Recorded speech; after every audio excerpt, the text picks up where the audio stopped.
Okay, we're here on the behind the scenes, kind of the Running for Mayor Insider Show, and I'm joined here with Curtis Tucker. He is working on our campaign. We've had a lot of emails come in asking us some questions, so Curtis is going to ask those questions to me so I can answer them for you guys without any filter or editing or political pollsters. So here we go, Curtis. All right, Mr. Clark, I'm trying to determine who is really going to be standing for on the citizen side and not the politician side. So are you for amnesty or are you against it? I'm against amnesty for illegal immigrants. Again, I'm against amnesty for illegal immigrants, and I'm also against mispronouncing the word, which I just did. Okay, moving on. Okay, now, if you're against the illegal invasion, have you expressed it or just merely tucked it away and expected others to resolve the issue? I've expressed it. I've told everyone I know ad nauseum how much against it I am. And in fact, I have a shirt. Marquise, can you grab the shirt that shows here the shirt? We have this shirt we've made because I don't want anybody to accuse me of waffling. This shirt says Tulsa Tourism. Plan a vacation to come out and see our 30,000 illegals. You can buy that shirt for $15. No waffling here. If you're an illegal, we're coming to get you. All right, moving along. All right, here we go. Now, I'm not trying to get into it with you regarding your personal religion or belief. I feel that's a personal thing, but I can hope that you do believe in God and the Bible. I do believe in God. I do believe in the Bible. However, I do believe that in America, our country was formed by Judeo-Christian beliefs as well as deists, people that believed in God. So if someone is a Muslim, someone is a Jew, someone is a Christian, I'm not too concerned about who you call God on a political side of things. Personally, Jesus is 100% right. But as far as what other people want to do, I'm not going to force my religion on them. But again, I do believe in God, and I think that we need to remember that all of our rights that we have were given to us by God. And that's where they come from. There's no universal laws. All of our rights we have are given to us by God. Wonderful. Now, I hope you believe in the Constitution, the Bill of Rights, and the pledging allegiance to the American flag only. I do believe in the Constitution, the Declaration of Independence, the pledging to the American flag only. I don't know any other pledges to any other nations anyway, but I really do believe in pledging only to the United States. Now, I also hope you believe in English being the only official language of the United States. Yeah, I do. There is a concept called Balkanism. Essentially what happens is when people come in with new languages, new culture, new values, new traditions, and they don't assimilate to the country that they're moving into, the countries begin to split over time. And for America to maintain its sovereignty and to remain its status as the leaders in the world, we must maintain a unified culture, unified language, unified borders, these sorts of things. And so I'm definitely against any other language other than English, and as far as our official language. Now, another big question on our list today is, now, what are you going to do about the streets? Are you going to fix those? We are going to fix the streets. My promise to anyone watching this is that infrastructure is our first priority. Our priority list is a simple acronym. It's called ICEME. I-C-E-M-E. That's the acronym. I stands for infrastructure, roads, fire, police, bridges, these sorts of things. The C stands for cutting spending. E stands for the eradication of immigration. Basically, we want to completely eradicate illegal immigration. M stands for morals. We want to stand up for the morals of Tulsans, pro-life causes such as that. And then E is entrepreneurship, education. And that's what we want to stand up for. So fixing the roads and bridges, police and fire is the #1 priority of local government. If I don't do anything else over the next 48 months, that's all I want to do. Okay, we need an attraction that people are excited about. You know, tourism does not have to be an oxymoron for Tulsa. I agree with that. As far as a tour, this will probably make some people mad, but I don't go to museums more than once. I go in 8th grade when I have to. I go when my daughters go in as part of the school tour. But building a museum, hypothetically, as part of a Vision 2025, hypothetically, is not a good way to get the family to plan a vacation to come out and see Tulsa. I don't know too many people in Texas planning a family vacation to drive up here to visit our museums. What we need to do is build an attraction that people can come back to over and over. And when I say we, I mean entrepreneurs, not government. It's not government's job to provide tourism.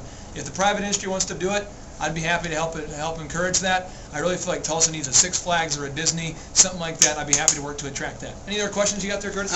Would you do something about the furloughs that the city is enduring right now? Yeah, there's a thing called IMSA. IMSA and the fire both have to respond to all emergency accidents, and it's kind of a game to see who gets there first. If the fire gets there first, then IMSA does nothing. If IMSA gets there first, then fire does nothing. It's a redundancy, it's a waste, and there's about $12 million a year, I understand, that are being spent on IMSA-related expenses and fire, which is a redundancy.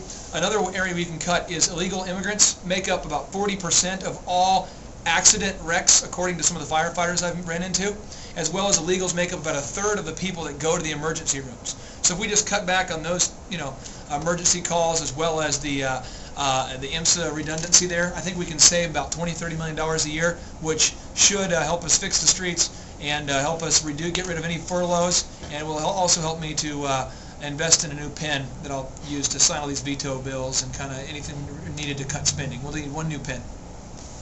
Wonderful. Now, it's something on everybody's mind is what are you going to do about taxes? Taxes, we want to cut those. I do not like politics. I don't like politicians, which is why I have the reverse politician haircut. Here it's the reverse. You take your Ted Koppel hair and you shave it off, and you're the reverse politician. So I want to make sure that we cut spending, and if we do it right over time, I'd like to reduce the size of government in proportion to the population. Example, Tulsa is shrinking in terms of population, therefore its budget should be shrinking. If Tulsa is growing, then its budget should be growing. And so my plan is to reduce spending by at least 3 to 5% within the first 4 years. And when I say the first 4 years, that'll be my last 4 years, because then I'm going to do something else. Would you hire more cops and more ICE officers? I would do it, but only if we cut spending on certain other areas so that we can afford to do that, and we get rid of any redundancies, such as the IMSA fire debacle. And we need to cut illegal immigration, need to cut that out of the equation, because every person watching this, if you go to the emergency room and you get charged a certain amount, you're getting charged a certain amount plus 30% to pay for all the people that didn't pay anything because they didn't have insurance and they weren't documented Americans. So we need to cut some things before we can increase some things. What do you think about the competition? The competition. I have a lot of respect for Senator Williamson. I think he's a good guy who has supported a lot of causes I believe in. He's very conservative. I think Mayor Taylor has done an excellent job as far as working for free for 4 years. I think that's pretty incredible. I disagree with her ideology, but I do think she's done an excellent job of, in my opinion, trying to focus on how to improve the city. I just think that she believes that expanding government is the way to improve the city, and I believe that reducing government is the way to fix the city. So as far as other people, my phone's ringing, which is awesome. I don't have a lot of respect for people that are going to decide whether to run or not run based on polls and based on their likelihood to win. I have a lot of respect for people that feel called to run or that will run because they believe in certain ideals. So I want to focus on the ideals. So as far as competition, I understand Chris Medlock might be interested. I have a lot of respect for his views. Senator Williamson. And then Curtis, should you run, I have a lot of respect for your time. Thank you so much. Do we have time for one more question? Sure, one more question. Here we go. There's been a lot of talk. What would you say qualifies you for the job? 9 out of 10 jobs in Tulsa are created by small businesses, and I'm the SBA Entrepreneur of the Year, U.S. Chamber National Quality Award winner. I've started businesses. I've had a lot of success, had a lot of failure. I've raised a family. I have 3 kids. I understand what it's like to try to run a business and grow a business when you can't afford health insurance. I understand what it's like to not have money to afford the things you want to do. I understand what it's like when you want to start a business and you can't get a grant, so you have to go work construction to save up the money. I understand the struggle. I'm not going to patronize people. I've been there in the trenches with you. And I'd like to think that the majority of the people in Tulsa can identify with me as being a guy that's just like them. I drive a $1,000 van that I bought because it's inexpensive.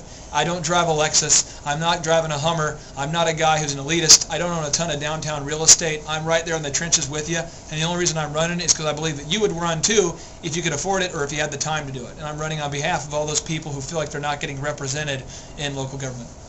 Wonderful. Thank you so much for your time today, and best of luck with you. Appreciate it. And the guy filming this, his name is James. He's a beautiful man. James, you gotta film your face. I hate for you to be discriminated against there. And that's Marquise over there. He's kind of a big deal. And this is Caleb, non-Asian Rice. Right there. There he is. Beautiful man.